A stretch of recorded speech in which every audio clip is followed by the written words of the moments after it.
20th May 2024 NBA playoff finals. Apparently 20 years to the day where the T-Wolves, have you seen that stat? Won the last time through the conference semifinals. Man, do you even believe in that sort of stat? Is that a stat? Is it a lucky day for Minnesota T-Wolves fans?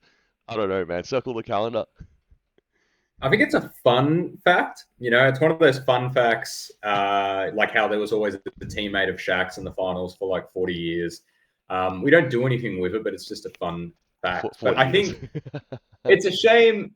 It's a shame we don't have a stats guy because I actually feel like today should have had a lot of fun facts. I think Denver being the reigning champs, losing at home after blowing a 20-point lead, that feels like a very specific ESPN stat that's never Well, happened it's before. the largest lead blown in a game seven, I believe. So the last time I think it was 18 points. I think the largest lead blown in a game seven. I've seen that.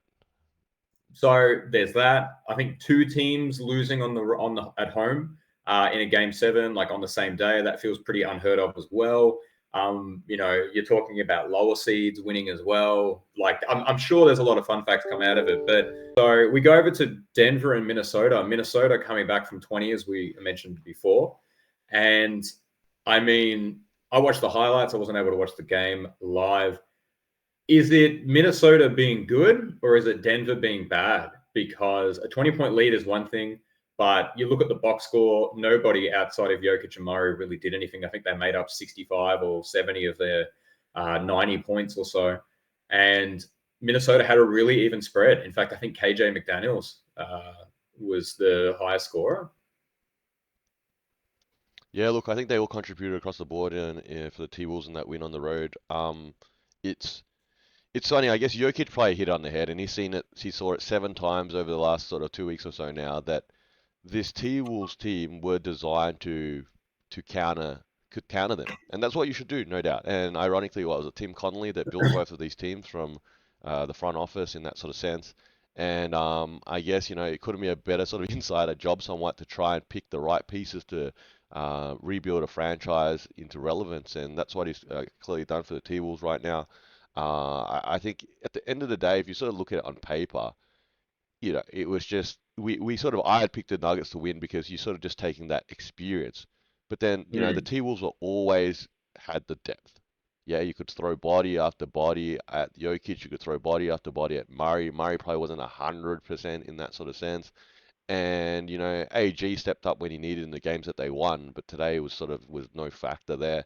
And Michael Porter, oh man, the Porter family has had dramas all year round, right? And I guess today he didn't show up either, unfortunately for them. So, and they did lose some depth obviously in the off season, which is important. Yeah, like the Knicks, it was important to the Knicks. How much depth could they have? That when players do go down or players underperform. See, that's the other catch. It's not just get injured. If you have a player that's having a poor game and you have someone that can actually step in and fill that role in a better night, just having a better night, at least one night, yeah, that is important. But if you don't have any options there, then I guess the Nuggets sort of, they're limited in that choice. I think Jokic and Murray scored probably about 80% of the team's points, Yeah. maybe even more than that.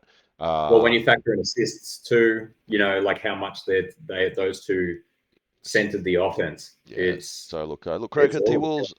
I guess the depth and the balance there has sort of got them through.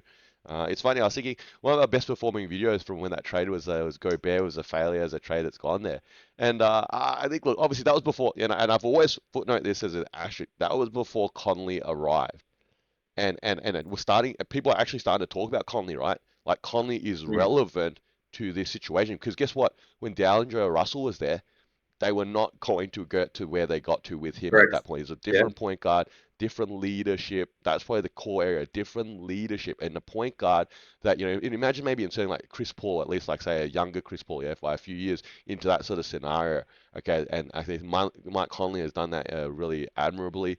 And he's also got that relationship with Gobert. That's really important. He's played many, many seasons with Gobert, and having him being able to come across after the Gobert trade, I think that was a huge tipping point to actually put the pieces together that has got them to this point. Yeah, I guess that trade's going to age quite poorly, or the takes of that trade are going to age poorly for a lot of people. I need to clarify. I called him KJ McDaniels. It's Jaden McDaniels. And I only looked that up because I wanted to make another point and didn't want to make the same error twice for the one person who's actually going to catch me. Minnesota also traded away a lot of pieces for Rudy Gobert, but one of them that they refused to trade was Jaden McDaniels. And a lot of people at the time kind of were curious as to why their roster was Ant, Cat, Jaden McDaniels, and Rudy Gobert, right before they officially made a lot of their signings. And obviously, the front office, again, really looking at someone like Jaden McDaniels, seeing some star potential or seeing some real I don't want to say Manu Ginobili. I think that's too much, but it's more like a Tayshaun Prince on the Detroit Pistons, right? With capabilities, but clearly a defensive beast to do some things as well. So I think, we move forward, right, into predicting the conference finals, and we're here, right? It's Dallas and it's Minnesota, it's Boston and it's Indiana. So